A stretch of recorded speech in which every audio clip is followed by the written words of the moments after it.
Bom, para dar início às nossas atividades, nós vamos ter o grande prazer de ter uma poesia para aquecer as nossas atividades de agora à noite.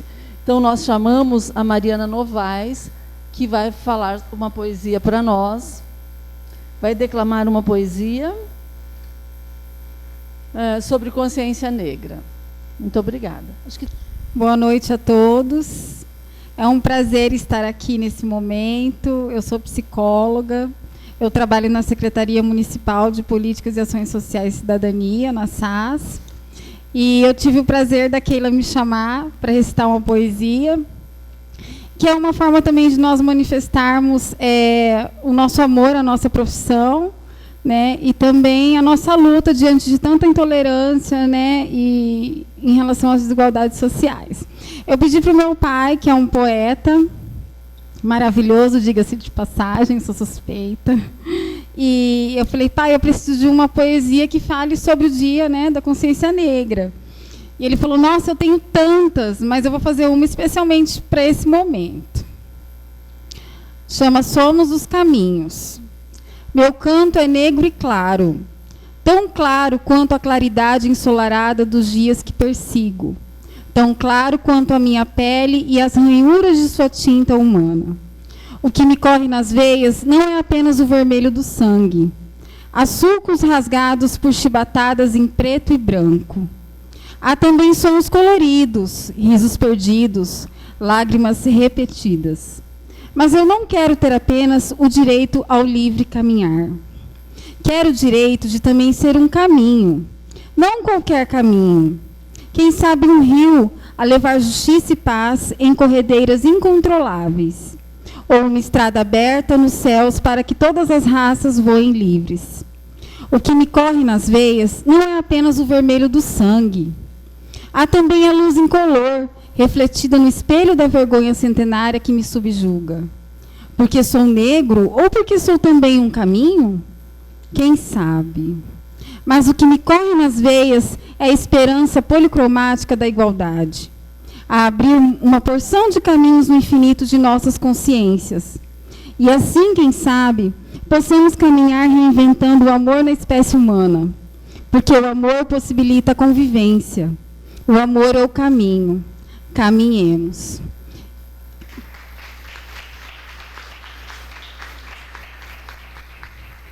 Obrigada, gente. Eu desejo muita luz, muita sabedoria para nós psicólogos, né, para conseguirmos, pelo menos, diminuir essas incidências tão altas de violência, de intolerância. Anteontem estive participando de uma conferência de direitos humanos, e em um dos grupos onde nós estávamos levantando as propostas, algumas pessoas manifestaram posicionamentos racistas, machistas, intolerantes. E, assim, eu acho que é inadmissível, né? Nós fizemos uma moção de repúdio àquilo tudo que nós presenciamos numa conferência de direitos humanos, e nós ficamos diante de realmente que existe, né? Que é um fato, que existe o racismo mesmo. E eu acho que nós, enquanto psicólogos, formadores de opinião, pessoas que estudam muito, né, que passam 5 anos numa faculdade, a gente não pode, nós não podemos ficar passivos diante dessas situações, né? E lembrando também de uma declaração, né, de um representante religioso, conhecido nacionalmente, né, que esteve falando que nós só realizamos conselhos, né? Então, assim, eu acho que a gente tem que se manifestar mesmo e não ficarmos sentados, como hoje na apresentação teve de um artista que ele falou, né? Não podemos ficar sentados. E que nós realmente tenhamos luz e sabedoria para a gente lutar contra toda essa desigualdade que existe. Muito obrigada, gente.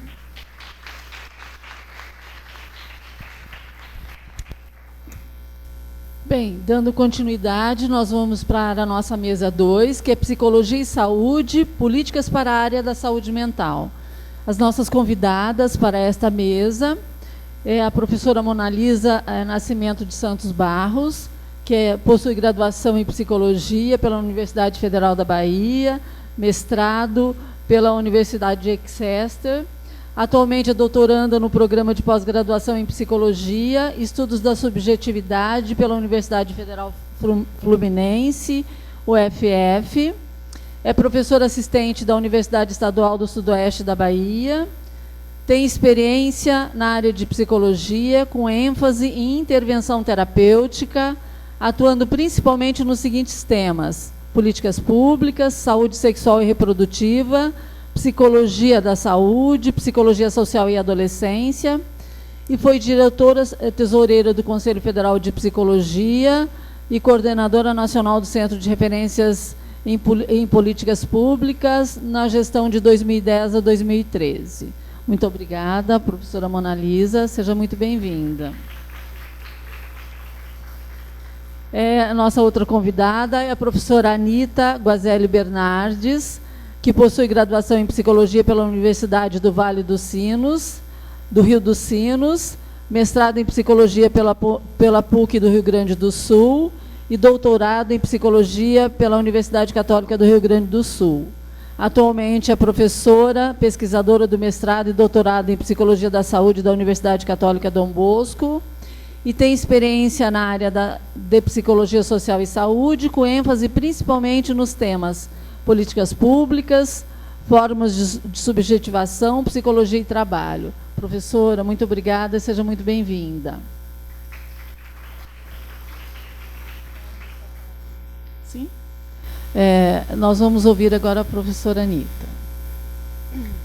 Pessoal, eu queria agradecer o convite do Conselho e de toda a comissão organizadora que está envolvida com esse evento. Eu acho que ele é muito importante e que ele vem ajudar a qualificar, sofisticar e principalmente aproximar as pessoas que têm trabalhado ou têm se ocupado de pensar as políticas públicas no âmbito da psicologia e de outras áreas com as quais a gente está permanentemente dialogando quando a gente está trabalhando com políticas públicas.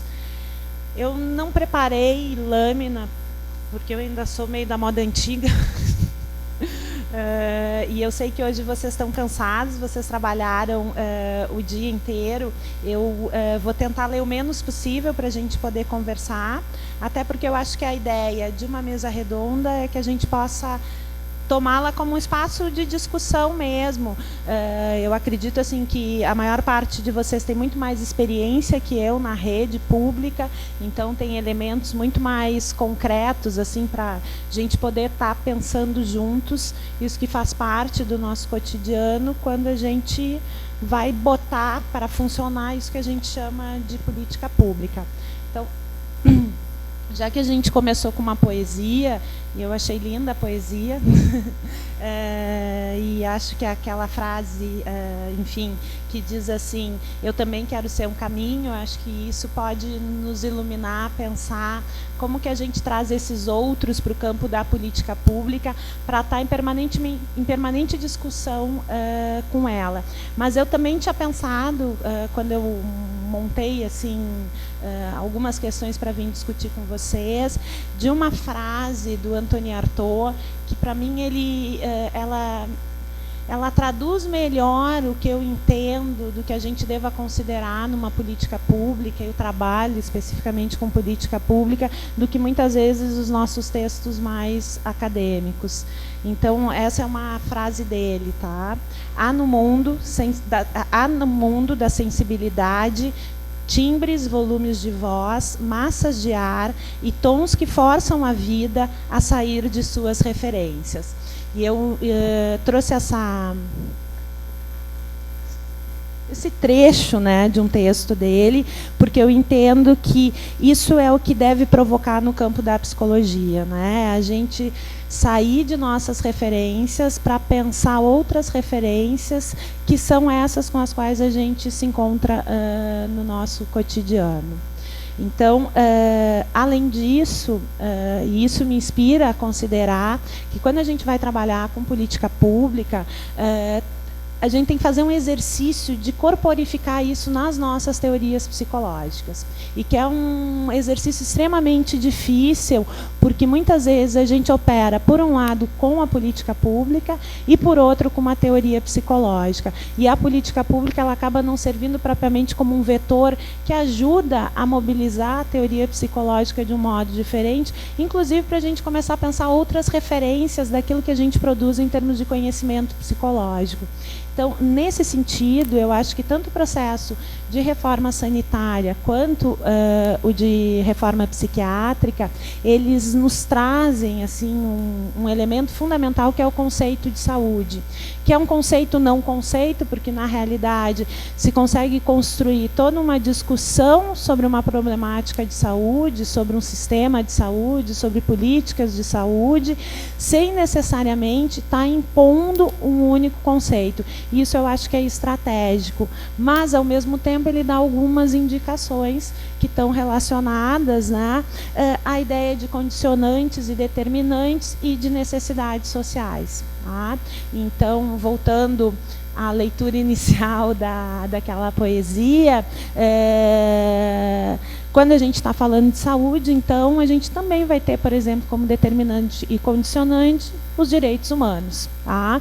Como ele entra no âmbito da saúde e passa necessariamente a ter que conversar com tudo aquilo que a gente vem construindo em termos de práticas. Por que eu estou dizendo isso? Porque todo o processo de reforma sanitária ou de reforma psiquiátrica estão amparados em lutas por direitos humanos, né? Então, eles são processos que nos convocam a pensar a sociedade de um modo diferente e, sobretudo, se tratam de processos que estão diretamente ligados a uma reforma de Estado.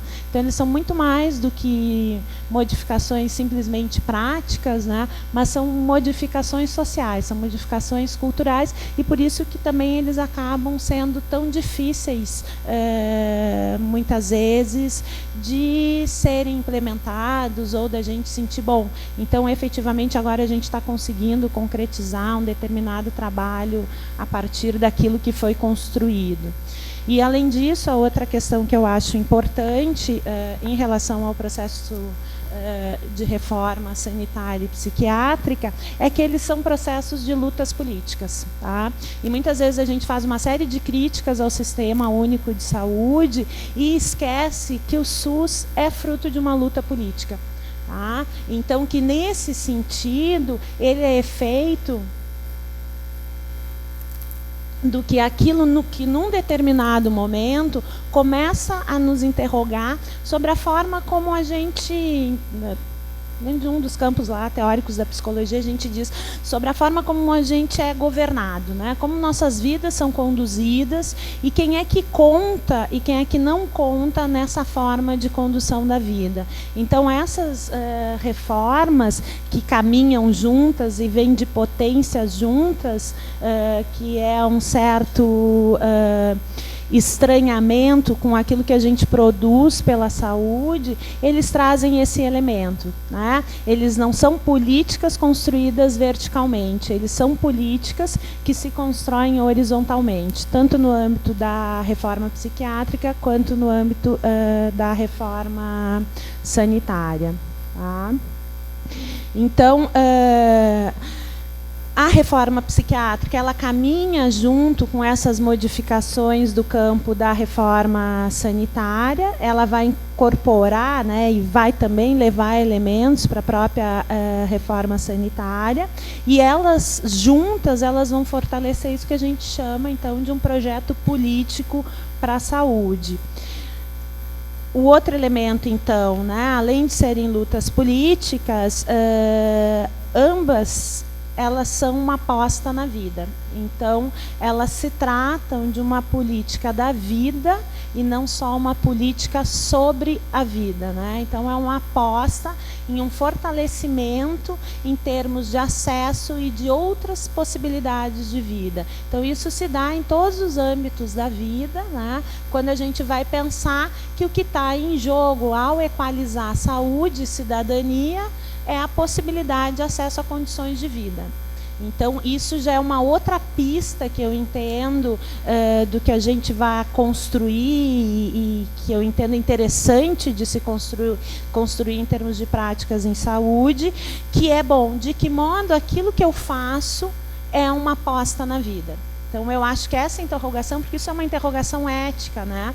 Ela nos norteia em relação a algumas tecnologias que a gente tem usado no âmbito da saúde e que muitas vezes, por exemplo, no caso da saúde mental, acabam, na realidade, trazendo um elemento que foi um elemento mediante o qual se disse, bom, esse aí não vai dar, né? Que são em alguns momentos, por exemplo, que acontece nos CAPs, evidentemente que não são em todos, é lógico, né?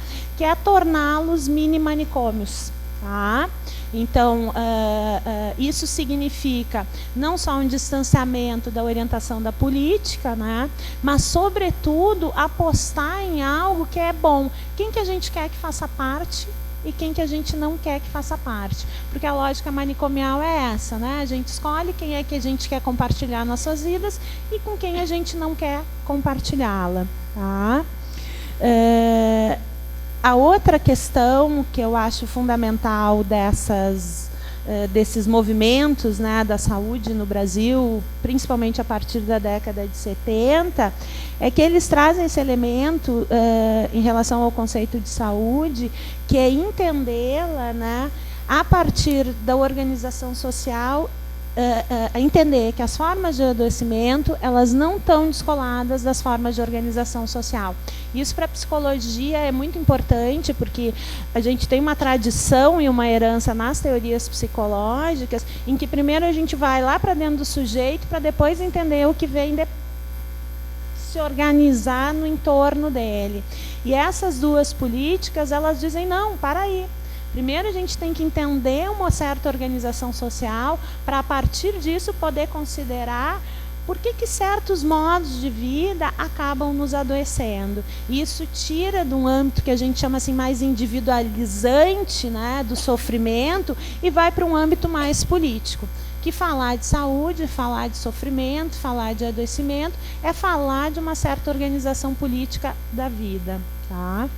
E o outro elemento assim, que eu acho também fundamental e que eu acho muito interessante das duas políticas é a noção de território. Tá? Porque tanto a perspectiva hoje da atenção básica quanto da saúde mental, mas principalmente da saúde mental, porque a saúde mental é a que eu entendo assim, que consegue concretizar isso de um modo mais direto, mas a saúde de um modo geral também, que é, bom, se tem sofrimento, esse sofrimento deve ser pensado no território. E é no território que a gente tem que criar as tecnologias para poder modificar essas condições, que era aquilo que a gente falava no começo, né? Estão relacionadas aos condicionantes e aos determinantes de saúde.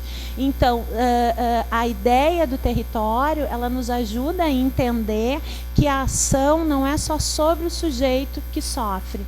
A ação é sobre as condições mediante as quais esse sujeito sofre, ou seja, a ação é no território. E isso significa, e que não é fácil, evidentemente, que a gente chama de rede de atenção à saúde, ou rede psicossocial, né, de atenção à saúde.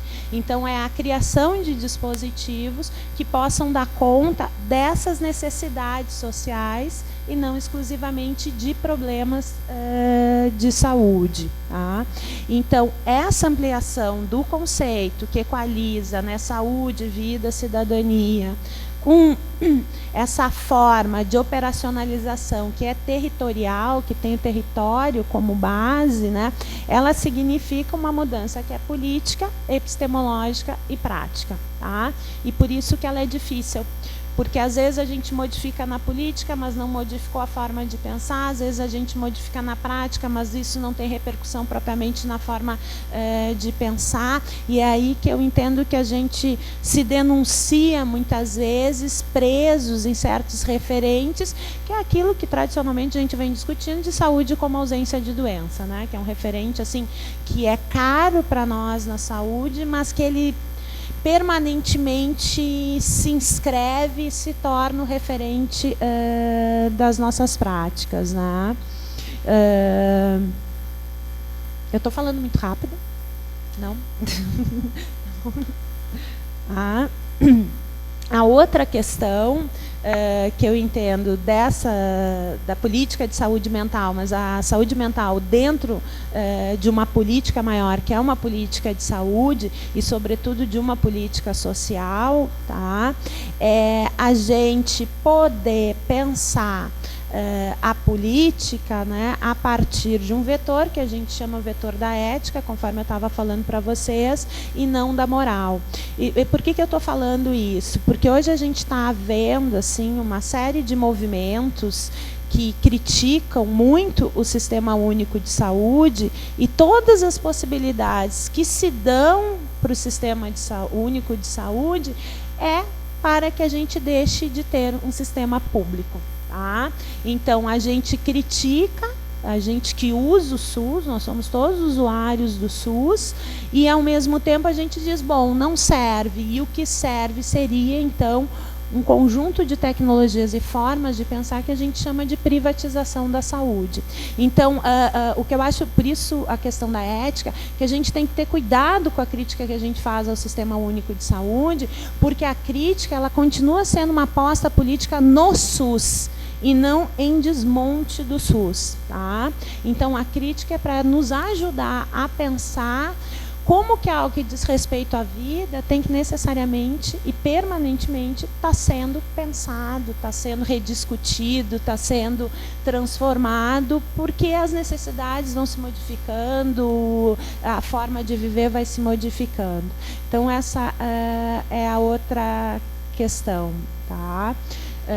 E no âmbito mais específico da saúde mental, eu acho que a gente tem que ter extrema atenção, porque todas aquelas modalidades, né, sobretudo no século XX, né, que a gente pode falar mais especificamente de políticas de saúde no Brasil, que configuraram, né, os investimentos no âmbito da saúde mental, são políticas de clausura. Tá? Então, como muitas vezes nas avaliações que a gente tem feito, nas práticas que a gente desenvolve, e uma delas hoje é muito recorrente, muito comum no nosso cotidiano, porque ela sai, né, especificamente dos estabelecimentos voltados para a saúde mental, que são os processos de medicalização da vida, né? E daí não é só o uso em si da medicação, né? Mas toda uma forma de condução da nossa conduta que está amparada assim, numa necessidade permanente, né, da gente se curar de algo, né? Como se a gente tivesse que sempre estar se curando de algo. E isso vai desde elementos bem básicos do nosso cotidiano, que é aquilo que a gente come, o tempo que a gente leva para dormir, o tipo de exercício físico que a gente faz, até as expressões maiores, que é quando realmente a pessoa se encontra, né, em quadros mais severos de sofrimento.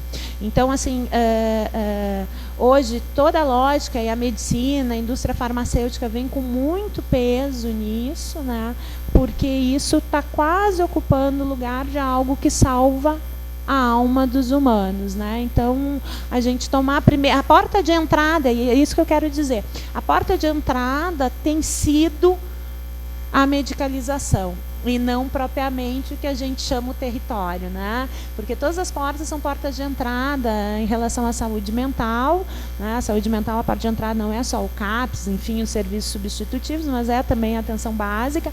Mas a porta de entrada das pessoas na política de saúde mental tem sido via medicação, tá? Então, eu acho que a gente tem que ter cuidado com isso nos espaços que a gente circula, porque esses espaços eles reforçam aquilo que a gente disse num determinado momento que não dava mais. Tá? Então, tem uma frase do Mia Couto que eu acho que nos ajuda a entender o efeito de toda essa forma, né, de produção de sofrimento por meio de uma privatização da vida, que ele vai dizer assim: a morte se tornara tão frequente que só a vida fazia espanto. Então, eu acho que a gente tem que cuidar nesses espaços e onde a gente circula, onde a gente trabalha, que é não se acostumar com a morte. Tá? Eu acho que é nesse sentido, assim, né? Que é a cronificação do sofrimento e dessas tecnologias que já nos mostraram que elas não dão certo, ou pelo menos assim, elas dão certo para um modo de pensar o mundo que nem todo mundo tem espaço nesse mundo, tá certo? Além disso, isso significa, em termos de processo de reforma, pensar o mundo em que a gente vive e o modo como a gente habita esse mundo. Tá? E isso significa, então, voltando lá a frase que eu tinha lido para vocês no início do Artaud, que é pensar essas variações que forçam a vida a sair de suas referências. E todos esses elementos, né, que estão ligados aos direitos humanos, e hoje parece que quando a gente fala de direitos humanos, tu passa a ser crucificado, né? Então, parece que defender a vida virou um crime na realidade. São ligados a isso que eu digo assim, é quando a vida se apresenta para nós e a gente tem que ter um deslumbramento com isso. São essas diferentes formas de manifestação e de circulação no mundo e que fazem com que a gente saia das nossas referências.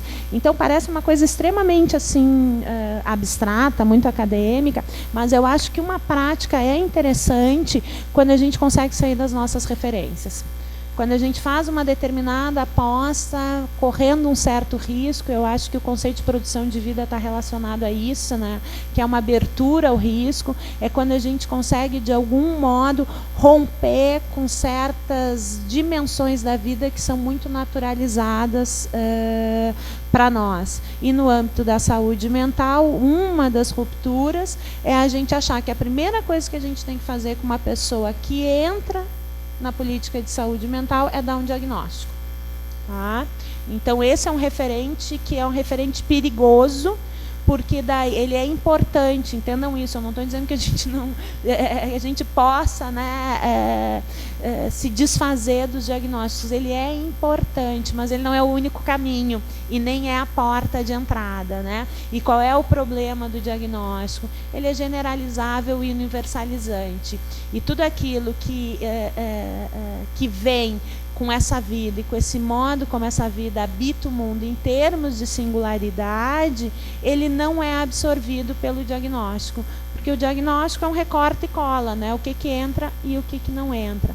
Então, isso eu acho que é um procedimento extremamente arriscado no âmbito da saúde mental, porque ele acaba, a partir do diagnóstico, direcionando todo um modo de atenção a esse sujeito, que acaba, muitas vezes, não considerando outros elementos que não são só propriamente o diagnóstico, né? Então, eu acho que ele tem que fazer parte, mas ele não precisa ser o pontapé inicial e nem tem que ser o final, né? Porque ele é mais uma tecnologia em saúde e não a tecnologia em saúde, né? Ele tem que caminhar com outros elementos, tá? Então, 5 minutinhos só para finalizar, tá? Então, nesse sentido, eu entendo que essa dimensão política das políticas de saúde, seja ela a política, né, nacional ou a política de saúde mental, elas exigem permanentes negociações com as formas de constituição do sofrimento, e isso não só com aquilo que está dentro do sujeito, com aquilo que também gera as condições mediante as quais a gente vem a sofrer, tá certo? E isso, então, vai nos impulsionar para um trabalho que ele é extremamente... eu entendo que a gente fique inseguro com isso, porque ele é um trabalho num plano aberto, não é num plano fechado.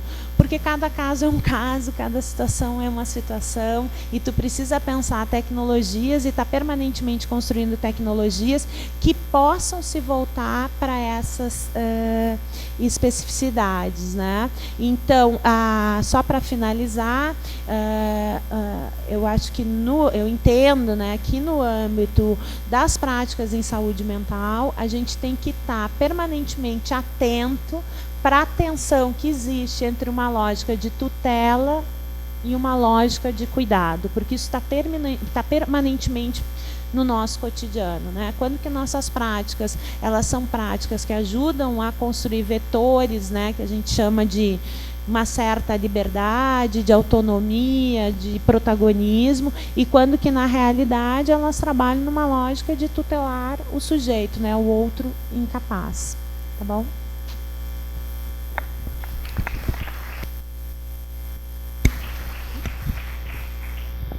Obrigada, professora Anita. Então, primeiro, muito obrigada pelo convite. Obrigada, Irma, Norma, Zaira, pessoal do CRP 14. E eu sou do CRP 03, da Bahia. E eu fui tesoureira do Conselho Federal, então acompanhei as contas dos regionais e as políticas dos regionais, e eu preciso muito, antes de começar a falar, fazer esse elogio ao Mato Grosso do Sul. Esse é um dos regionais que tem as suas contas mais saneadas. É um regional pequeno, a gente tem regionais pequenos, médios e grandes, esse é um dos pequenos, e que consegue promover ações muito interessantes. Acho que é a terceira vez que eu venho aqui a convite do regional, segunda ou terceira vez, e sempre com eventos grandes e com participação grande da comunidade. O meu regional, por exemplo, na Bahia, é mais que o dobro dos inscritos do Mato Grosso do Sul, e a gente não consegue ter uma penetração tão positiva como eu tenho visto aqui. Então, parabéns à categoria dos psicólogos do Mato Grosso do Sul, que tem conseguido eleger gestões bastante interessantes, com trabalhos muito firmes junto às necessidades e às demandas da categoria. E, por isso, eu me sinto muito honrada em ser convidada a estar aqui com vocês.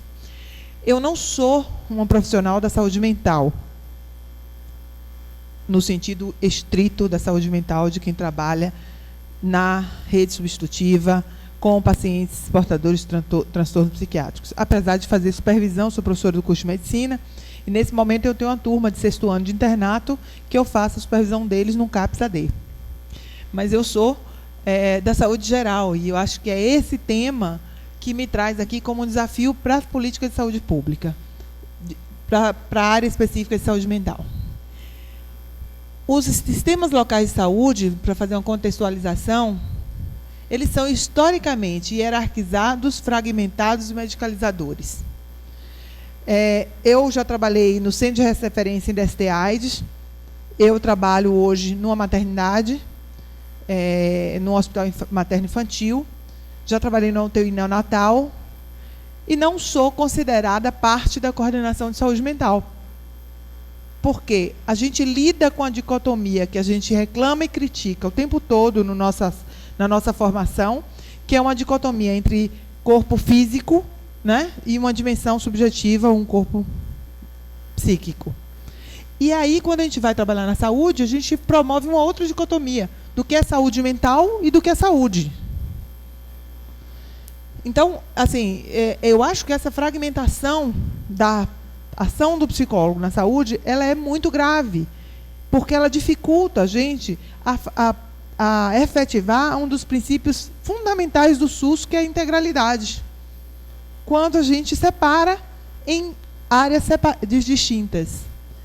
Para vocês terem uma ideia, não há sequer um mapeamento dos serviços ofertados dentro do Sistema Único de Saúde que contém psicólogos. A gente tem portarias isoladas. Existem algumas portarias que preconizam a presença e obrigam a presença do psicólogo, por exemplo, serviço de renal crônico, serviço de álcool e drogas, serviço de gravidez de alto risco, serviço de terapia intensiva. Então, nesses serviços, serviço de hanseníase, serviço de DST-AIDS, é obrigatória a presença do psicólogo. Mas ele não está constituído na rede de saúde mental. Ele não está sequer considerado profissional de saúde mental por parte da coordenação. muitas vezes, e aí eu me dei conta hoje no grupo, que eu entrei para a saúde pública antes da existência do SUS. Gente, eu estou velha, né?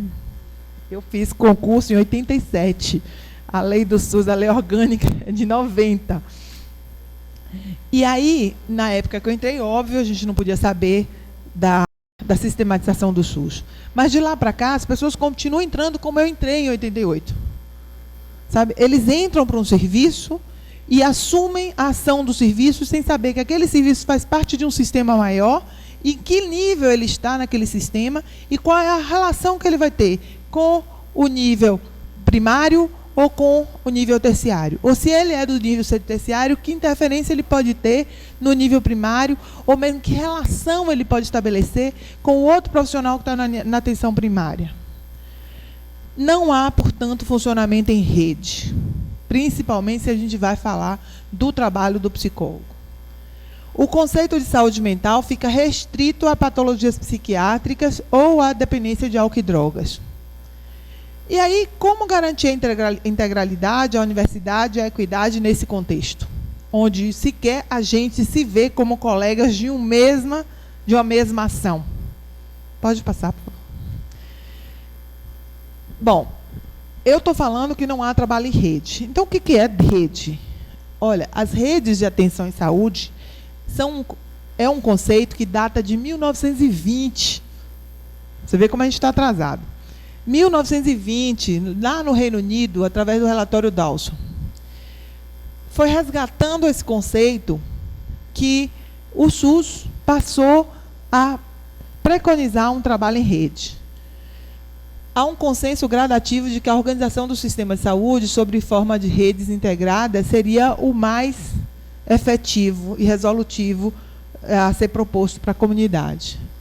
Em 2006, a gente teve o Pacto pela Saúde, que introduz pela primeira vez essa noção de serviço de atendimento conectado em diversos pontos. Em 2011, veio o COAP, que é o Contrato Organizativo de Ação Pública, que referenda isso. E, junto com ele, o Decreto 7.508, que reorganiza, né, e efetiva a Lei 8080. Pode passar? O que, então, seria rede? As redes, eles teriam que propõem um trabalho de interdependência entre os seus diversos pontos, de autonomia dos pontos. Então, não necessariamente o usuário entra pela porta de entrada da atenção básica, ele pode entrar por um CAPS-AD, ou ele pode entrar pelo centro de referência em DST-AIDS, mas esse centro de referência, esse CAPS-AD, precisa saber em que ponto da atenção básica ele está vinculado, quando a gente reconhece que existe uma rede. Pela confiança e pela cooperação entre os diversos pontos. Não existe concorrência entre os serviços. Eles são cooperativos entre si. Pode passar, deveria ser, pelo menos. E aí, em 2010, a gente tem uma portaria do Ministério, e eu acho que vou chamar bem a atenção dessa portaria, porque essa portaria 4.279 de 2010, ela institui as redes de atenção em saúde no Sistema Único de Saúde do Brasil. E aí ela vai dizer que as RAS, que as redes de atenção à saúde, devem ter foco na população de forma integral, por meio de um serviço contínuo de cuidados, que visem prioritariamente a população cuja ação será ofertada. Então, entre parênteses, está aqui um pedaço dessa portaria que diz assim: as redes são arranjos organizativos de ações e serviços de saúde de diferentes densidades tecnológicas que, integradas por meio de sistemas de apoio técnico, logístico e de gestão, buscam garantir a integralidade do cuidado. Elas visam assegurar o compromisso com a melhora da saúde da população, ofertando serviços contínuos no âmbito dos diferentes níveis de atenção à saúde. E define, nessa portaria, quais são as 4 redes iniciais de saúde que a gente vai ter implantada no Sistema Único de Saúde. Preste atenção que uma das 4, pode passar? A primeira foi a rede de atenção à urgência e emergência, precisava construir uma rede do SAMU 92 e as UPAs, e dizer como é que isso ia funcionar. O segundo, a rede Cegonha, que é a rede que trata da assistência materna infantil e suas linhas de cuidado. E aí, a terceira é a rede de atenção psicossocial. E aí eu fiquei muito feliz quando eu vi essa portaria. Até ler devagar. Quando eu li com calma, isso não tem nada a ver com a rede que eu estava falando com vocês, que era legal que a gente tivesse. Com a visão da integralidade da saúde, incorporando todos os serviços que tivesse psicólogo dentro de uma rede de atenção psicossocial. E a quarta, a rede de cuidado da saúde da pessoa com deficiência. E está sendo pensada a rede de atenção às doenças crônicas. Já está sendo construídas as linhas de cuidado, mas ela ainda não faz parte dessa portaria. Então, que diabo é essa rede de atenção psicossocial? Aí, a sua proposta refere-se diretamente à ampliação e qualificação do acesso a ações de tratamento e reabilitação para usuários de crack, álcool e outras drogas. Ponto. Um paciente com AIDS que esteja em crise, mas não tenha um transtorno psiquiátrico que justifique o atendimento num CAPS, mesmo que ele esteja sendo atendido pelo Serviço de Psicologia do Centro de Referência da ST-AIDS, ele não está contemplado nessa rede. Uma mulher vítima de violência, que queira ser atendida, que precise, demande uma assistência psicológica, não está contemplada aí.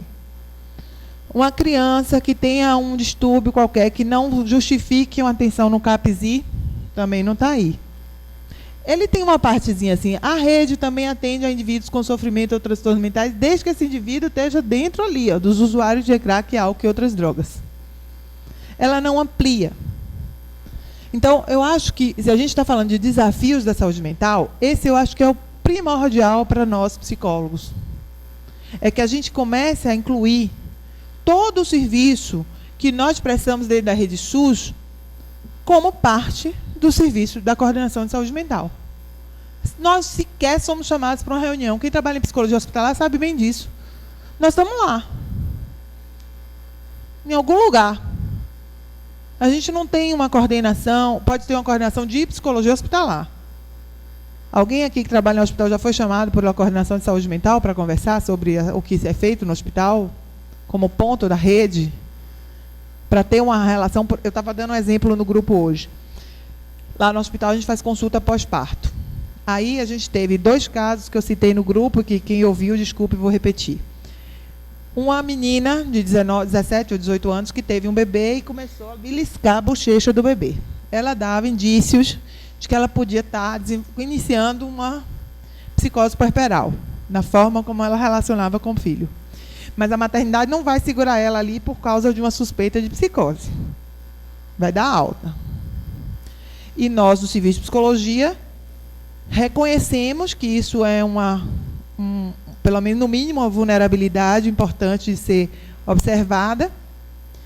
Mas se a gente não faz parte da rede, ou se a gente não faz de conta própria, por não estar fazendo parte de um serviço de política, de uma política pública, como um ausente presente, mas sim como um presente, uma presença presente, como foi dito por Graça de manhã, a gente não iria buscar em qual unidade de saúde aquela menina está vinculada, para a gente acionar a atenção básica e o NASF, para que possa fazer o acompanhamento quando ela chegar em casa. A gente simplesmente vai ser cúmplice da situação, porque é assim mesmo, e dá alta para essa menina. Mas quando a gente trabalha em rede, isso não vai depender apenas do meu compromisso pessoal de buscar para onde ela vai. Isso vai fazer parte das ações políticas, éticas e práticas de qualquer um que entre no meu lugar. Se eu sair de férias e entrar no meu lugar, alguém saberá que aquela ação tem que estar dentro de um sistema e vai buscar na ponta para onde vai ser encaminhada aquela menina. Eu dei um outro exemplo de uma mãe portadora de HIV que não é recomendado que ela amamente, e lá no hospital que eu trabalho eles fazem uma bandagem. Como ela fica na enfermaria, uma outra mãe avisou na enfermagem que ela tinha tirado o peito para o bebê. Como assim? Ela sabia que ela era portadora? Sim, ela sabia que ela era portadora, sabia que não era recomendado. Mas, como eu estava falando, o diagnóstico de AIDS é um diagnóstico abstrato, um papel que diz que é positivo. Você não está sentindo nada, você tem um peito cheio de leite, que está doendo, um menino que está chorando, 3 outros filhos em casa que estão com fome, você vai receber uma lata de leite. Qual é a garantia de quando ela chegar em casa e aqueles 3 que estão com fome, ela não vai pensar assim, não é melhor dar o leite para esses daí, o leite daqui que já tem aqui, eu dou esse, que está aqui de graça? Como é que eu vou fazer esse acompanhamento se eu sou uma psicóloga só do hospital? E tchau. Ninguém vai segurar ela no hospital mais um dia por causa disso. E mesmo que segure mais um dia, ou mais 2, ou mais 3, ou mais 8, uma hora ela vai sair. Então, eu acho que essa questão da rede de atenção psicossocial, ela é crucial. Ela precisa ser bandeira nossa como psicólogo, sabe? A expansão, não só do conceito de saúde mental, com a inclusão dos demais serviços, como a construção. E a gente não precisa esperar que o Ministério faça essa portaria. Isso pode ser uma ação de baixo para cima. Não precisa ser de cima para baixo. E acho que, inclusive, vai ser mais efetivo se a gente mostrar essa necessidade, construindo essa rede já nos municípios onde a gente passar. Pode passar. Então, quais são os desafios? Gente, só faltam 2 lâminas, viu? Eu vou falar bem rápido para a gente ter tempo para discutir. Quais são os desafios que eu vejo para a política de saúde mental? Como reduzir a fragmentação da compreensão do conceito de saúde e de saúde mental? Como melhorar a integralidade da assistência psicossocial? Como ampliar o atendimento às necessidades e expectativas dos indivíduos? Eu soube, por exemplo, que aqui em Campo Grande você tem um centro especializado em infância, um SEI, que atende de 0 a 12. Para aquelas crianças que não comportam a demanda do CAPISI. Mas não tem de 12 a 18. Que aqui não tem, por exemplo, uma assistência que inclua a dimensão subjetiva, o trabalho do psicólogo para idosos. Como é que vocês vão saber onde é que estão os buracos? Quando construírem um mapa. Quando construírem um mapa para saber onde estão os serviços de psicologia desta cidade ou deste estado. Quantos NASFs tem, cobre quantas áreas? Na atenção especializada, quais são os serviços que existem para além da rede substitutiva? Tem no DST-AIDS, tem no renal crônico, tem no SEI, tem no Centro de Referência da Mulher? Onde é que tem? Se a gente seguir pelas idades, o furo é aonde? É nessa idade? É no idoso? É no adulto que não seja mulher vítima de violência? E na atenção terciária, quais são as pontas da rede? Quais são os serviços de psicologia hospitalar, de UTI que estão presentes aqui? Aí sim, quando a gente construir esse mapa, a gente vai ver os buracos que tem neles. E como facilitar a utilização de diferentes níveis de atenção pelos indivíduos se a gente nem sabe como se constitui esse mapa?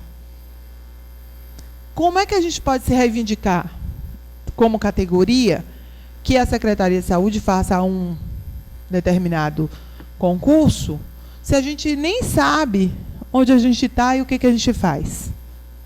E qual é a cobertura que a gente oferece? Pode passar. Então, quais são as sugestões a esses desafios? Primeiro de todos, por onde eu comecei e onde eu preciso terminar, é ampliar o nosso conceito de saúde, né? A gente fala de clínica ampliada, mas não fala de saúde mental ampliada. Então, vamos voltar, vamos dar ré e vamos ampliar o conceito de saúde. Segundo, fazer um mapeamento dos serviços e profissionais existentes na rede. Outro dia, na minha cidade, eu fui falar assim, tem mais psicólogo na saúde do que na assistência social. A menina da assistência social pulou, disse, de jeito nenhum. E aí ela me disse, nós temos X CRAS, X CREAS, X instituições de longa permanência, não sei quantos abrigos, e com isso a gente tem X profissionais. Eu falei, Jesus amado, uma política aqui que foi criada em 2014, está dando um banho, e aí perguntou, e quantos tem na saúde? Quantos tem na saúde? Ninguém sabe. Porque a gente está fragmentado. Essa não é a especificidade de Campo Grande, não. Não é a especificidade da nossa política. E da nossa forma de ação também, que a gente também compactua e se torna cúmplice dessa situação. Então, eu acho que a primeira coisa tem que ser o mapeamento. Isso pode ser feito pelo Conselho, pode ser feito pela Comissão de Saúde do Conselho. Até porque, só com esse mapeamento, a gente vai localizar quais são os buracos da rede. Onde é que tem? Eu contei no grupo que eu fui convocada por um promotor de justiça ligado à infância, e ele dizia assim: Mona Lisa, eu queria só que você me dissesse assim, o jovem que cometeu um ato infracional, que precisa de uma psicoterapia, onde é que eu procuro? Porque eu vou para o CREAS, diz que não pode, lá não pode fazer psicoterapia. Eu mando para onde? Aonde? Isso aí, se for para o CREAS, eles vão dizer, é saúde. Aí você vai na saúde, aonde é na saúde? Não tem. E o sistema tem que ser integral. Se ele tem que ter integralidade, ele tem que ter um serviço. Esse serviço está onde?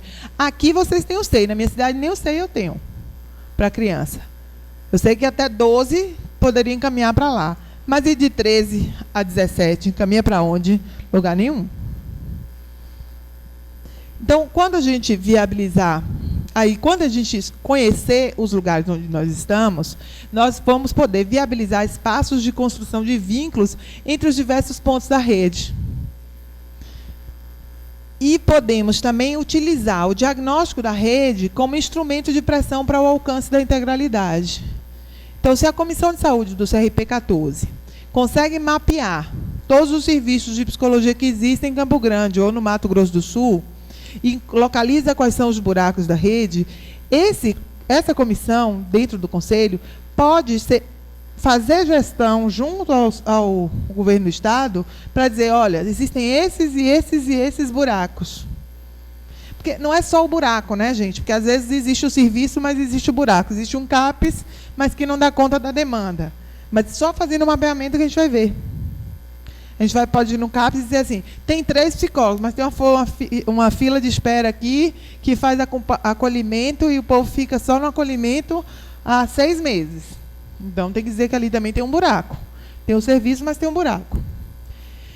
Buscar a ampliação da rede de atenção psicossocial para integralizar todos os serviços já existentes e os que vierem a ser criados. Então, essa é uma demanda, eu acho que mais ampla, porque ampliar a rede de atenção psicossocial depende de uma ação para além de um Estado, para que o Ministério da Saúde possa rever a portaria e a definição do que é uma rede psicossocial.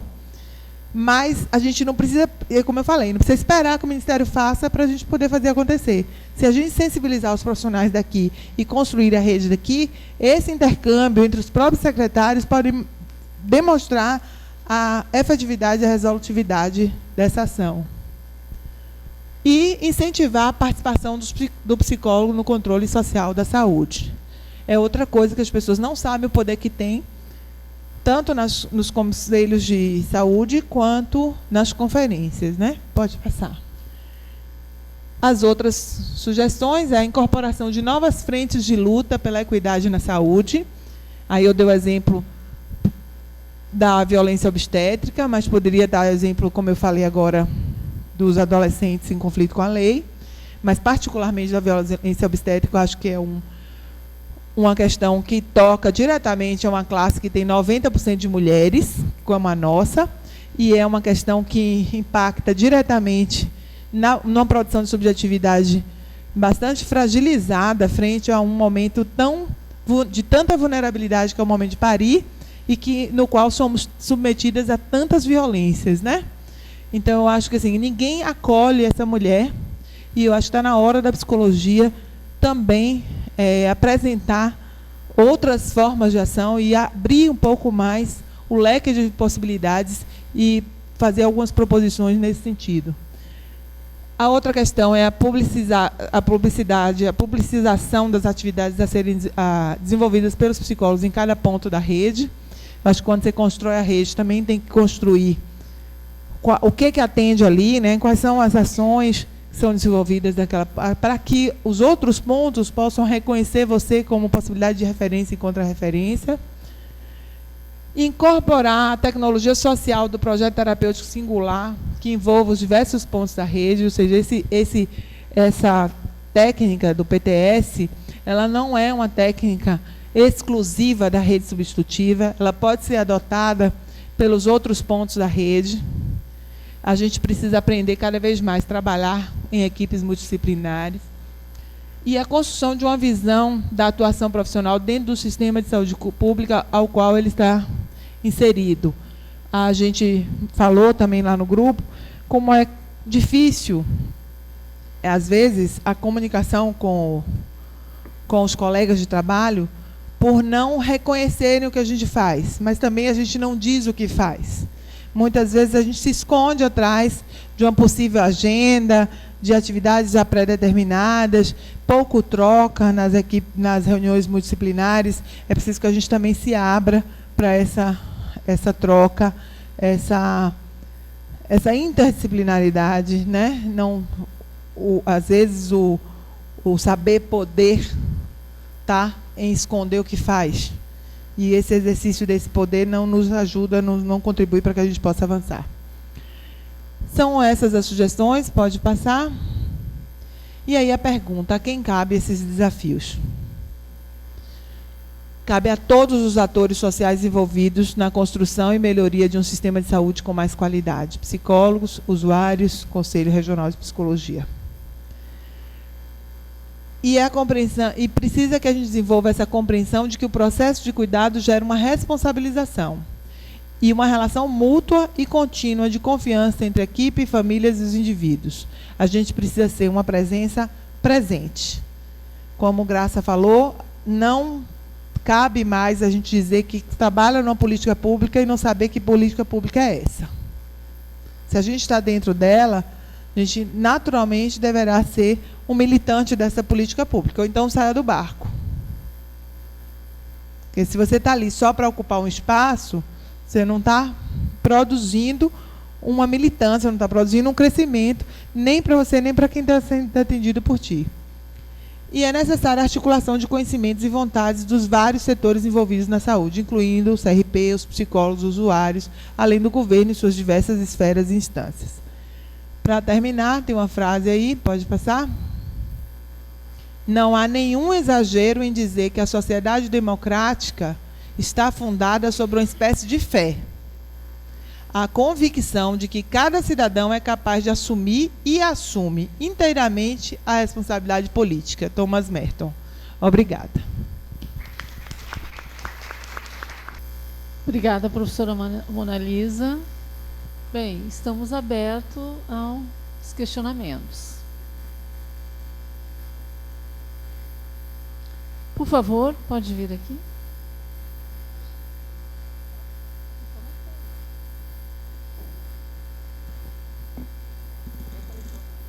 Oi, boa tarde a todos e todas. Sou Daniela, eu faço psicologia em Corumbá, 3º ano. Eu sou gaúcha também, adorei teu sotaque. Ouvi um pouquinho da Mata Saudade, né? Bairrista, né? E me chocou bastante porque, assim, eu tenho 41 anos, meu desejo de fazer psicologia era desde os 10, 14 anos, quando eu passei, assim, tem uma vaga lembrança, inconsciente, ter passado na frente do Hospital Psiquiátrico São Pedro, perguntei para minha mãe, assim, o que é isso aqui? Prédio tão bonito, né? Arquitetura tão legal. Ah, é o hospício.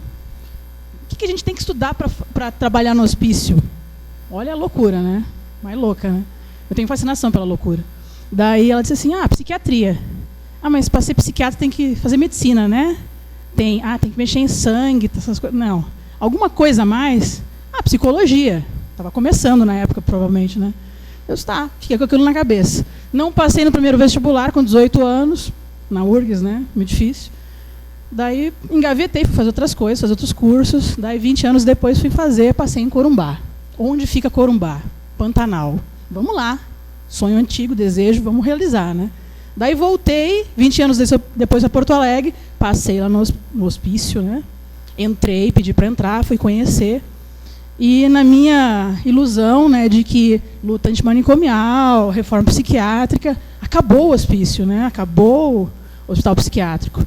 Conversando com as pessoas, não se iluda, nunca vai acabar. Eu fiquei pensando assim, e aí? Né, a gente vê os CAPs, eu estou fazendo estágio hoje no CAPS Fragile, lá em Corumbá. É um projeto de arte com os esquizofrênicos, vou começar a executar agora o meu projeto.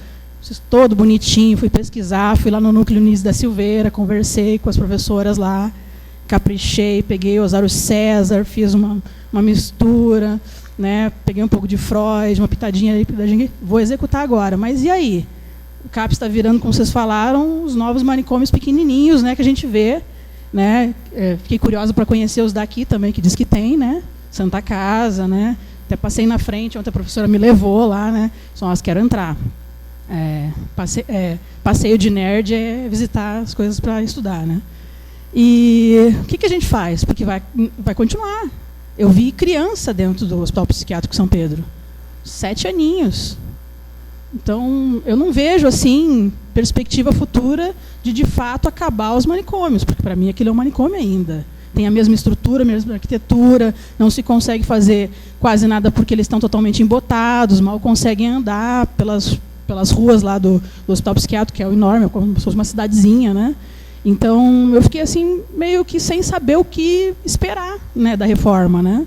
Porque está funcionando e deve ter outros. Eu fui lá no Uruguai também, no Vilar de Bo, mesmo, só que eles têm lá uma política um pouco diferenciada. Eles têm uma rádio para os loucos, eles fazem os loucos serem atores, né, transformar a sua própria realidade, né? Funciona realmente, é bem interligado com a universidade, coisa que eu não vejo aqui no Brasil, né? Então, não sei se é porque a realidade deles é um país bem menor, né? Funciona em muitas outras coisas. Mas assim, eu fiquei desiludida dessa reforma, porque não tem como expulsar aquelas pessoas e fazer elas irem para as famílias delas. Cadê as famílias delas? Né? Quem que vai aceitá-los? Né? Tem gente que nasceu praticamente e foi para lá, pequeno, e viveu a vida inteira lá dentro. Então, queria que vocês me dissessem alguma luz assim, para eu acreditar na psicologia, na reforma psiquiátrica, alguma coisa assim, para as duas professoras aí. Eu vou te falar um pouquinho, porque eu tive 2 momentos assim que eu circulei pelo São Pedro. É meio esquisito dizer isso, mas uma era quando eu fazia a graduação, eu fiz estágio no São Pedro e depois no mestrado. Tá? Quando eu fiz estágio, o São Pedro estava iniciando o processo de reforma psiquiátrica, porque o Rio Grande do Sul, a lei orgânica do Estado, ela é anterior à lei orgânica nacional. A nossa lei no Estado é de 89, 90. Quando veio a lei, um dos primeiros lugares onde se começou a discutir o processo de reforma foi no Hospital Psiquiátrico São Pedro. E no início da década de 90, o hospital tinha 5.000 moradores. Quando eu fui fazer o mestrado, que foi em 2000, ele tinha só 700 moradores. Porque já tinha, durante esses 10 anos, se conseguido fazer todo o processo de transição dessas pessoas, ou para as famílias, ou para as moradias terapêuticas que o município de Porto Alegre estava construindo. Então, são efeitos importantes, sim, da política, não propriamente tudo aquilo que a gente sonhou para a reforma, mas isso mostra o movimento da reforma.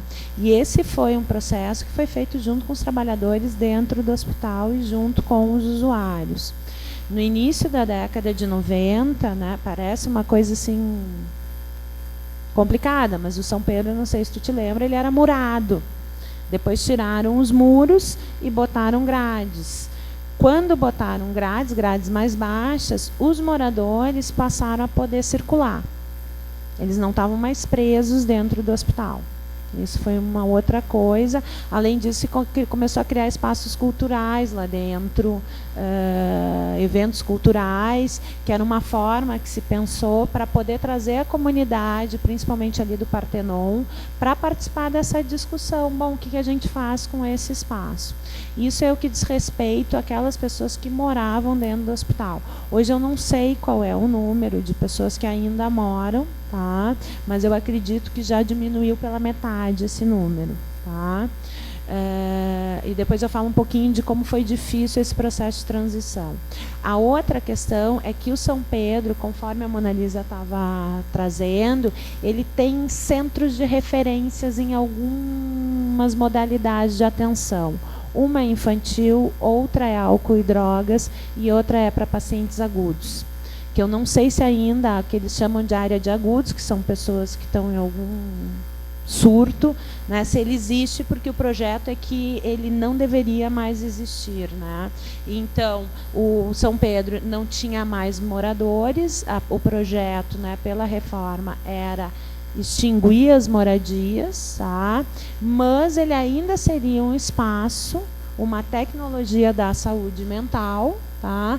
Para atender certas especificidades. Não estou defendendo, inclusive porque atualmente eu não sei como que se dão esses atendimentos, mas eram referências para o município de atenção especializada, tá? Que era atenção ambulatorial e no caso da dependência química tinha a internação e da psicose também, mas já nos modelos da reforma, né? Tu podia ficar, no máximo eles podiam ficar 1 mês, era de 20 dias a 1 mês. Tinha um tempo ali, eles não poderiam permanecer mais. E o São Pedro, ele tem uma parceria, ele faz parte da rede do que a gente chama do Murialdo, que é a atenção básica. Tá? Via Escola de Saúde Pública, né? A Escola de Saúde Pública tem uma residência e a residência ajudava, porque tinham pessoas que estavam no hospital, nos serviços ambulatoriais, e o pessoal que estava lá na atenção básica, que era nas unidades ali na saúde da família. Então, por meio dessa rede, se articulavam essas ações, essas diferentes tecnologias. Então, São Pedro não acabou, e São Pedro não vai acabar tão fácil, mas para te ter uma ideia, quando eu fiz estágio lá, qual era um dos problemas que se tinha para poder fazer, né, esse deslocamento dessa população? Os prontuários dessas pessoas que moravam há 40, 50, 60 anos não tinham referência nenhuma de família. Os nomes das pessoas, a gente não sabia tão pouco se eram os nomes mesmos das pessoas, porque como elas estavam lá, né, desde que tinha aquele trem que vinha de Uruguaiana recolhendo diferentes pessoas e largava no São Pedro, eles não tinham carteira de identidade, não tinham certidão de nascimento.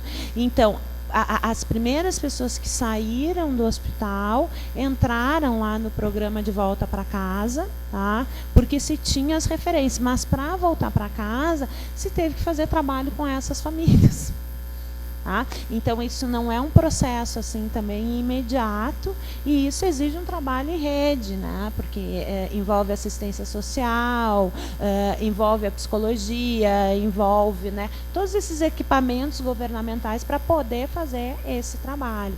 Então, sim, o São Pedro continua sendo um manicômio, mas perto daquilo que era, né? Quando a gente vai ter a Lei Orgânica da Saúde Mental no Rio Grande do Sul, para aquilo que ele se tornou hoje, ele é outra coisa, tá? E é claro que a gente tem que estar atento, evidentemente, à forma como essas referências estão se fazendo lá no Sul, e eu atualmente faz 10 anos praticamente que eu estou fora de Porto Alegre, então eu não sei te dizer como que está funcionando. Mas até meados de 2005, 2006, o investimento era nesse, né? Eram nesses programas, nesses serviços substitutivos, para fazer esse deslocamento das pessoas de dentro do hospital e para também poder pensar outras modalidades de atenção à saúde mental. Porque a outra questão, tu faz o quê se tu fechar o hospital com essas pessoas que moram lá há 70 anos e que não têm referência e que não estão conseguindo, porque alguns eles fizeram isso, foram para as moradias terapêuticas que ficam atrás do São Pedro, né? E daí teve um problema com a comunidade, porque a comunidade achava que eles tinham benefícios demais. Então saqueavam as casas, porque a prefeitura montou lares para essas pessoas, porque não era uma residência, eram várias casinhas, né, que ficavam na comunidade, e a comunidade primeiro não queria, e depois, quando a prefeitura foi lá, montou as casas, equipou as casas, eles achavam que por que o morador de São Pedro tinha televisão, tinha geladeira, tinha fogão, e eles não tinham ganhado isso da prefeitura. Então é um processo extremamente difícil, né? Não é simplesmente vai lá, dá a casa, mora. Bom, foi lá, botou numa comunidade, mas daí se dizia, não, é a morada, como é que era? Morada São Pedro. Então eles pensavam, não, é um anexo de São Pedro. E daí eu não tinha política para aquela comunidade propriamente, mas eu tinha política para os moradores que estavam saindo de São Pedro e morar na comunidade. o estigma não sai muito. Então, uma das questões que apareceu, que é em relação a isso que a Mona Lisa estava trazendo, apareceu uma nova demanda ali para ser trabalhada, que a princípio não se pensou. Se pensou assim, bom, qual é um terreno da prefeitura onde eu construo casas, está próximo do hospital, porque o hospital é referência ainda para essa população, né? Porque apesar de toda a precariedade que era a vida dentro do hospital, eles se tornam a referência, né? Então, bom, vai ser ali, fizeram ali e bom, e daí começaram a aparecer outras questões, tá certo? Então, mas a outra questão é que eu entendo que é uma luta permanente, né? Que é uma luta permanente, assim.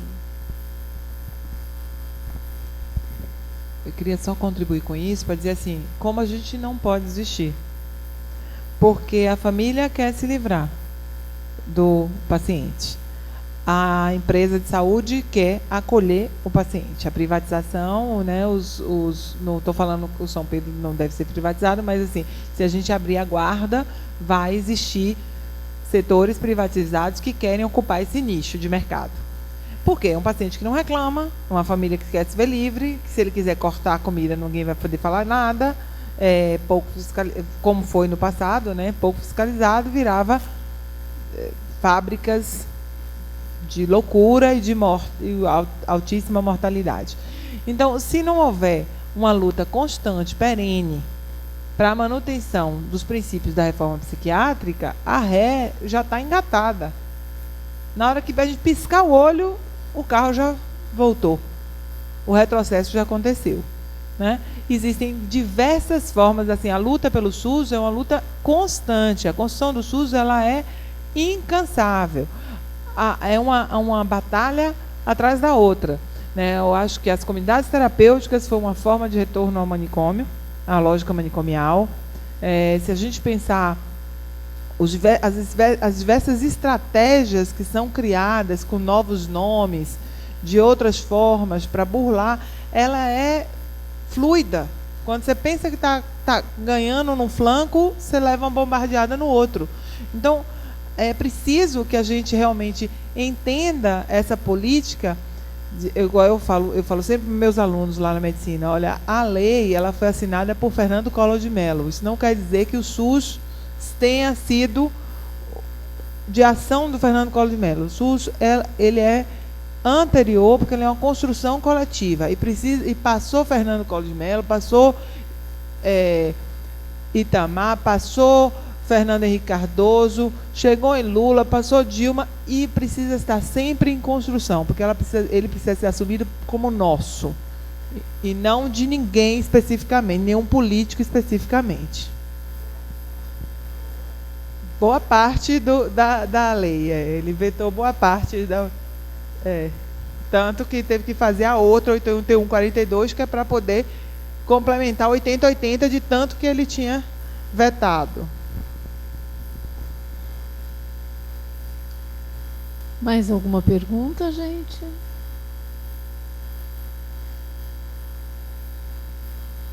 Precisamos que vocês venham aqui, gente. Falar, ó.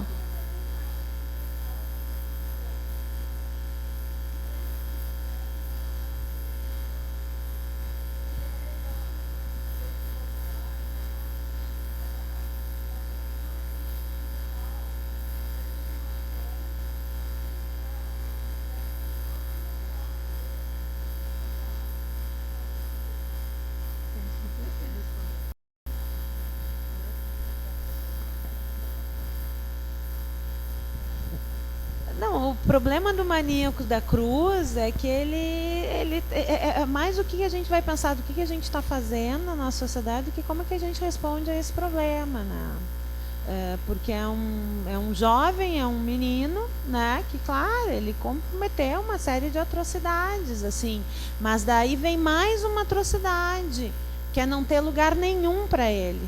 Isso eu acho que é a maior atrocidade. E o lugar que tem para ele é o lugar que a gente está colocando nossa juventude, que é em presídio. A gente não... Esse que é o processo de reforma.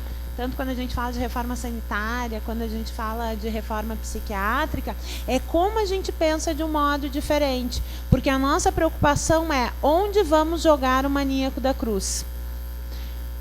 como se a única forma, né, de poder dar conta, né, de certas situações, eu não estou dizendo que ele não tem que responder pelaquilo que ele fez, mas a gente não sabe outra forma de resposta que não seja pela clausura. E daí a gente tem algumas políticas, que são políticas importantes, que dizem, bom, né, em se tratando de juventude, tu tem que fazer assim, assim, assim, tanto, né, no âmbito da assistência, quanto no âmbito da saúde mental, né, mas então a gente vai reduzir a idade dele para ele poder ir direto para um presídio, porque a gente, na realidade, está dizendo para o maníaco da cruz, é isso, a gente não te quer mais. Então, eu acho que a questão não é para onde a gente manda o maníaco da cruz, é o que ele faz com que a gente se interrogue, né, sobre aquilo que difere. Né? E não é que ele não tem que responder, mas assim, o que a gente tem hoje de tecnologia não dá conta. Não dá conta, é isso. Então, outro dia, uma pessoa, né, eu estava num lugar, né, e a pessoa me perguntou assim, tu é contra ou a favor das cotas? Eu disse, tu já começou errado. Porque a gente não aborda uma questão se tu é contra ou a favor. Porque se a gente disser, não pode prender o maníaco da cruz, a gente diz, então tu quer deixar que todo mundo faça o que quiser se assassinar. Não, a questão não é essa, porque senão tu só tem duas opções. Ou tu põe ele dentro, né, de uma instituição de aprisionamento, seja da saúde mental ou, né, do judiciário, ou tu deixa ele solto. Bom, tem alguma coisa errada, porque a gente só vai ter duas opções sempre, né? Então, claro, a questão da cota tem que ser muito discutida, tem que ser pensada, ela é uma ação afirmativa, então não é se eu sou contra, a favor, é o que ela vem a responder. E o maníaco da cruz, para mim, eu entendo isso. O problema é menos dele e mais nosso. Exatamente. Ela pode falar? Acho que a conselheira Simone tem uma... Aí eu preciso comentar isso, porque eu sou do sistema socioeducativo estadual, e esse menino, acho que uma reflexão que a gente precisa fazer é o que nós fizemos com ele, porque ele respondeu pelos atos que ele cometeu.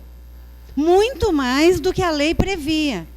Ele não cumpriu 3 anos de medida socioeducativa de internação, que é o que está previsto no Estatuto da Criança e Adolescente. Ele cumpriu mais de 5 anos. Ele só saiu da medida socioeducativa porque ele fugiu. E por que ele fugiu? Porque ele estava com seus direitos violados há mais de 2 anos.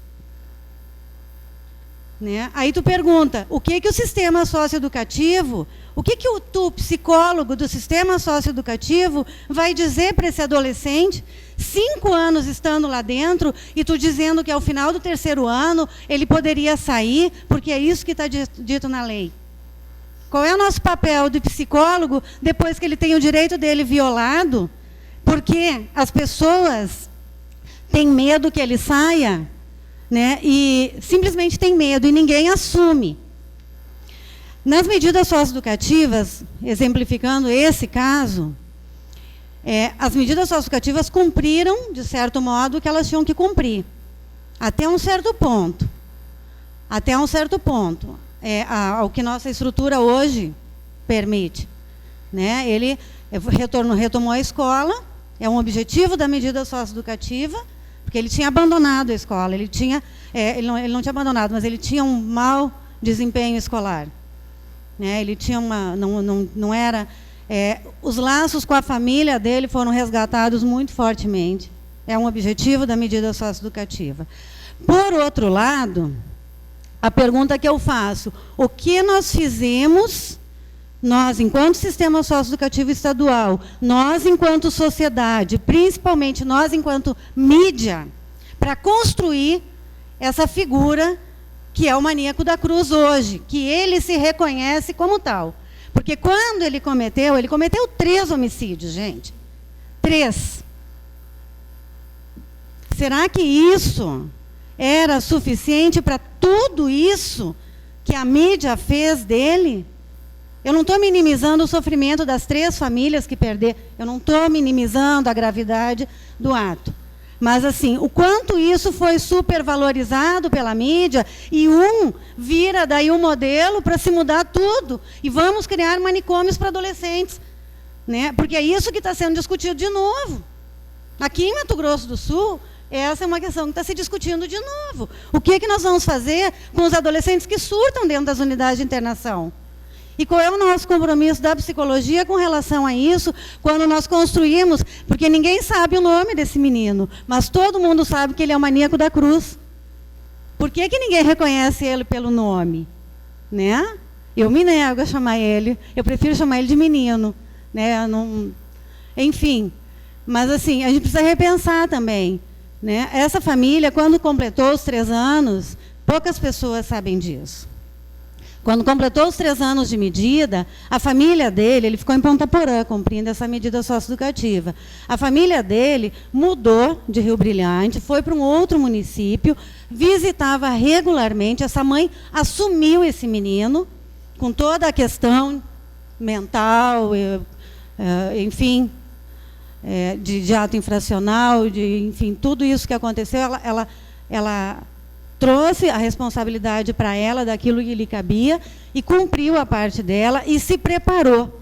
A política de assistência social aqui do Estado, no município que essa mãe escolheu viver, assumiu essa questão e se preparou, junto com o pessoal da saúde, para receber esse adolescente. O que aconteceu? À revelia de tudo isso, o juiz, à época, decidiu que esse menino não podia ir conviver com a família, porque ele tinha que ser recolhido em algum lugar, porque nós não podíamos correr o risco de que ele viesse a reincidir. Né? A sociedade não podia correr esse risco. Então, a revelia de todo o trabalho das políticas públicas, né, valeu essa decisão.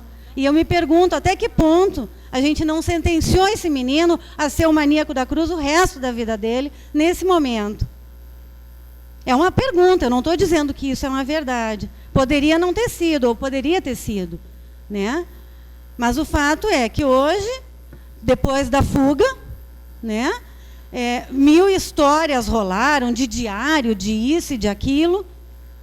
Existem 1000 versões, gente. Agora, a mídia mostra aquilo que tem sangue. Né? E aí, assim, se criam histórias. Isso foi muito discutido hoje pela Beatriz na oficina da comunicação. O que a mídia faz com as nossas cabeças? Né? Então, a gente precisa parar e pensar, quando, né, nós analisamos um caso como desse menino, o que nós temos a ver com essas decisões? Por que esse juiz tomou essa decisão? Também o que nós temos a ver com isso? Como pessoas, cidadãos e como psicólogos, principalmente. Obrigada.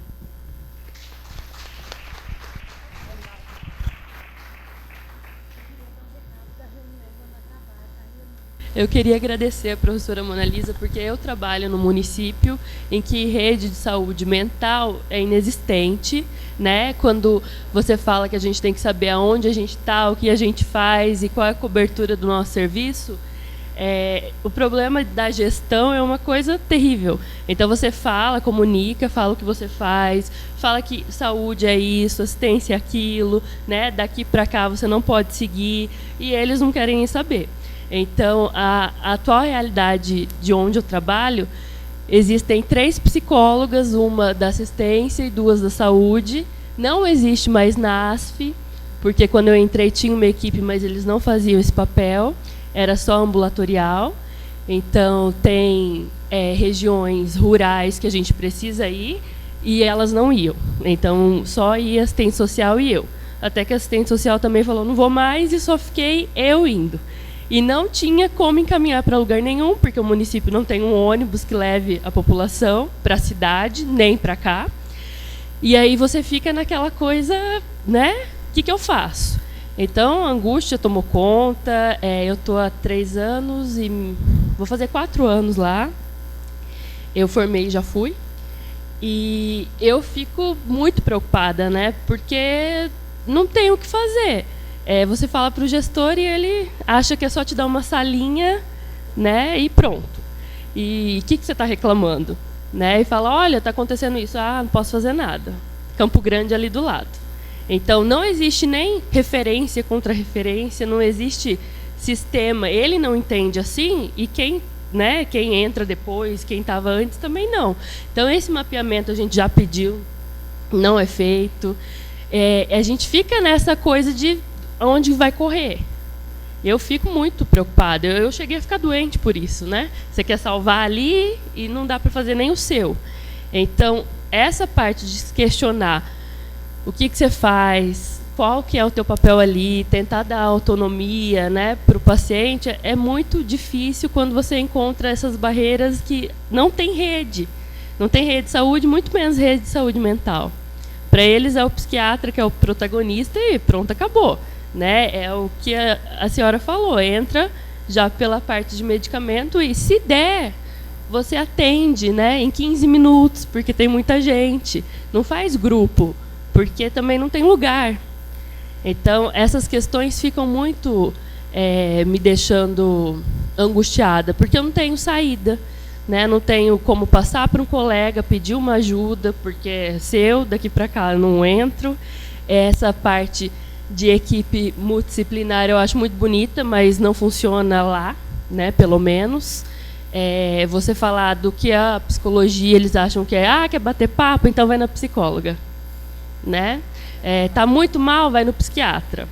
E daqui a gente não tem o que fazer. Então, como é ao lado de Campo Grande, não desenvolve.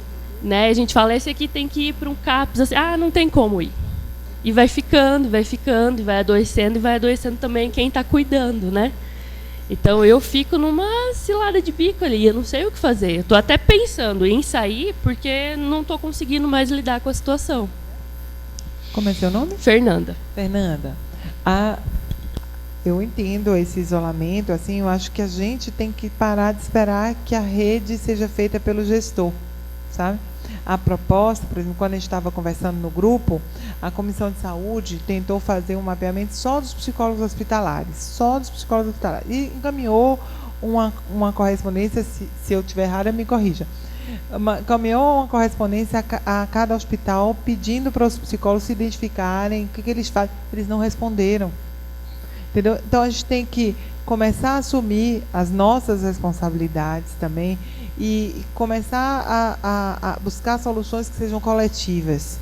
Então, se você tiver um espaço dentro da Comissão de Saúde, que você possa encontrar outro psicólogo de outra cidade que esteja com você, com certeza, vocês vão começar a construir estratégias de enfrentamento desse isolamento e desse desconhecimento. Eu contei, por exemplo, que eu estava lá no Hospital Materno-Infantil, algumas pessoas questionavam a visita do psicólogo no pós-parto. Para que mesmo esse negócio dessa visita no pós-parto? Aí eu inventei de fazer um banner, que eu disse assim, eu preciso fazer um banner, vou botar no posto de enfermagem, porque a gente muda muito de estagiário, e o estagiário precisa reconhecer o que é feito, o que é importante para ele localizar na visita pós-parto. Aí coloquei lá, observação do vínculo mãe-bebê, observação do suporte social existente para essa mãe, observação do humor, da relação. Aí eu não me lembro mais não, mas eu fiz assim, uma relação e botei lá no posto de enfermagem. E eu dizendo, não, gente, eu tenho que ficar aqui, porque toda hora muda o estagiário, eu tenho que repetir tudo, isso é bom que eles vejam. Não foi para os estagiários que eu construí aquilo. Sabe? Aí, depois daquilo, foi depois disso que esse beliscão na bochecha, a enfermeira correu lá no serviço de psicologia, vai lá ver, porque parece que tem um negócio diferente lá com a moça e o bebê dela.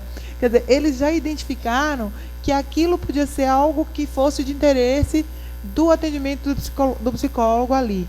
Então, já não era mais um questionamento, para que vocês ficam passando no pós-parto, sabe? É antes do banho ou depois do banho que vocês vão entrar? Porque tem que trocar a roupa de cama, tem que dar banho na mãe. Aí vocês entram lá, a gente chega, não pode dar banho. Falei, não sei que horas vou passar, porque a gente começa a passar de lá. Se eu chegar no 14º e estiver na hora do banho, eu sinto muito. Então, assim, tem formas, estratégias que a gente precisa criar também. É verdade que seria muito bom se a gente formasse e as coisas já estivessem construídas. Mas é muito bom que a gente possa construir também. Porque a gente acaba construindo de uma forma que seja mais adequada para aquela necessidade que está ali iminente. Melhor do que você chegar no serviço que as coisas já estivessem todas prontas, você tivesse que se encaixar nele. Então, há vantagens e desvantagens na precariedade que a gente vê da assistência na nossa assistência dentro da saúde pública, ainda 25 anos depois da lei. Mas há muita coisa a ser feita, eu acho que a gente está sendo convocado com esse fórum, né, a buscar alternativas. Amanhã nos grupos vão ser construídas teses, eu acho que elas são importantes para que a gente possa transformar a nossa queixa numa ação, né? E é muito legal saber da sua condição, porque na sua condição dará condições a construir formas de enfrentamento desse problema. Tá bom?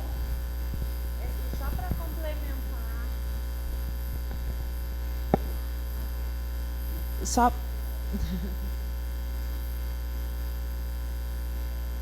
complementar. Não, só para complementar o que a Mona Lisa estava trazendo, tem outra questão que a gente esquece na hora de fazer rede, porque a gente pega a pactuação em saúde, intermunicipal, enfim, mas que a gente também tem que pactuar com a comunidade. E, às vezes, a própria comunidade, ela cria dispositivos de acolhimento que são extremamente interessantes, mas como a gente não reconhece isso como sendo técnico, a gente acaba não dando visibilidade para algo que possa se tornar visível e virar um suporte na comunidade. Então, nesses municípios que são menores, assim, a gente tem que estar muito atento.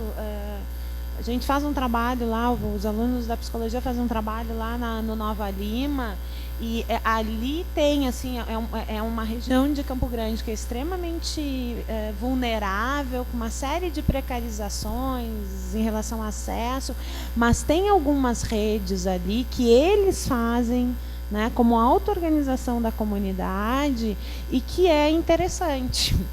Né, que de alguma maneira, não é que isso vai se tornar substitutivo, então, de desresponsabilizar os estados e municípios pelo aquilo que a gente tem que criar, mas isso complementa, entende? Então, eu acho que a gente também tem que pactuar com a comunidade. E por isso aquilo que estava na lâmina ali, né, de fazer parte dos conselhos municipais, nos ajuda também a fortalecer essas estratégias. Eu me lembrei de uma situação que eu vivi que talvez lhe ajude. Não existia NASF ainda quando a estratégia de saúde da família foi implementada no meu município. O meu município era município de referência para o Ministério da Saúde, tanto que os PSFs lá já foram implementados com o dentista, e essa resolução só foi aparecer bem mais tarde. E aí teve uma equipe de saúde da família da zona rural que identificou que eles tinham muitas pessoas, eles tinham muitos acamados no território deles, pessoas que ou porque eram paralíticos, ou tinham sofrido acidentes, ou tinha uma condição neurológica que não podia mais andar, mas que isso vinculava uma outra pessoa da família a não viver para cuidar de quem estava acamado. Então, o resto da família saía para trabalhar e essa pessoa tinha que ficar. E eles perceberam que essas pessoas tinham um adoecimento muito peculiar, que não era um transtorno psiquiátrico, tinha uma série de sintomas psicossomáticos, mas tinha um adoecimento que era peculiar, essa condição de estar impedido de viver. Aí, eu era psicóloga do município, assim como você, que não era de NASF nem de nada, era de qualquer coisa que todo mundo achava que podia chamar, e me chamaram para ir lá. Aí eu pedi para fazer o levantamento de quantos eram, mas era um número assim absurdo de pessoas nessa condição. Não sei, 60 ou 70 pessoas numa área. Imagina, é muita gente impedida de viver para cuidar do outro. E tinha uma relação de amor e ódio, né, de quem estava na cama. Ou era meu amor, ou desgraça, pega logo, vem aqui, para que você não veio me buscar? Tinha uma relação bem simbiótica e doente. E aí eu falei, Jesus, o que eu vou fazer com essa demanda? Era uma zona rural, eu tinha 400 e outras 1000 demandas lá na cidade, e tinha essa que me caiu de paraquedas, que eu não estava nem sabendo que ela viria a existir. E aí eu falei assim, a solução tem que ser pela comunidade. E aí como foi que a gente fez? A gente começou a dizer às famílias, os agentes comunitários precisaram dizer à família que esse cuidador precisava ir uma vez por semana na unidade por 2 horas num grupo. E no início eu não sabia o que isso ia dar. E eles começaram a ir. E aí, no próprio grupo, eles começaram a construir estratégias de enfrentamento. Como é que a gente fez? No começo, a gente criou o dia da folga. O dia da folga era assim: eu tenho um parente acamado e você tem um parente acamado. Um dia por semana eu fico com o seu e o meu, e você sai. E no outro dia você fica com o meu e o seu, e eu saio. Certo? E a gente começou a criar um painel de solidariedade de quem ficava com quem, mais pela similaridade das patologias, pela possibilidade de deslocamento do paciente, como é que ia ser. E eles começaram a ganhar uma vida que eles não tinham, entendeu? Porque a família já estava estabelecida, que era esse membro que tinha que ficar, ponto, acabou. Ninguém queria saber disso, não. Ah, mas você tem que ficar agora porque ele vai sair um dia. Não, eu não posso, eu trabalho o dia todo, não tem condição. Então foram surgindo soluções pela comunidade, que eu comecei a ficar apaixonada por esse trabalho, que no início eu estava assim, meu Deus do céu, lá vem um abacaxi para descascar, né? Eu vou fazer o quê com isso? E aí depois eu comecei a ficar muito animada com a comunidade, sabe? Eu comecei a ficar, assim, resgatar essa possibilidade de a gente ser feliz com o que faz. Tem que sair da sensação de impotência, de fracasso de lidar. Então eu acho que assim, a saída pela comunidade, a busca de uma solução que não esteja só dentro do nosso saber, isso que a Anita falava, né? De expandir, de transgredir esses limites que nos dizem que existem, o que a própria palestra da Maria Aparecida, né, da terapia comunitária, ela nos aponta soluções que podem ser muito legais para a comunidade, para o exercício da cidadania e para o nosso resgate como profissional, de pensar assim, massa, conseguir lidar com isso, que vem ao próximo desafio. Eu me lembrei desse caso, falei, deixa eu contar para ela. Muito obrigada. Bem, pessoal, a gente vai ter que encerrar agora, porque nós vamos ter que disponibilizar o auditório para um outro grupo que vai entrar. Mas eu queria agradecer a presença de todos vocês, agradecer à professora Anita, muito obrigada, professora, e a professora Monalisa também. E queria chamar as conselheiras Mônica e Zaira para entregar o certificado para as professoras. Por favor.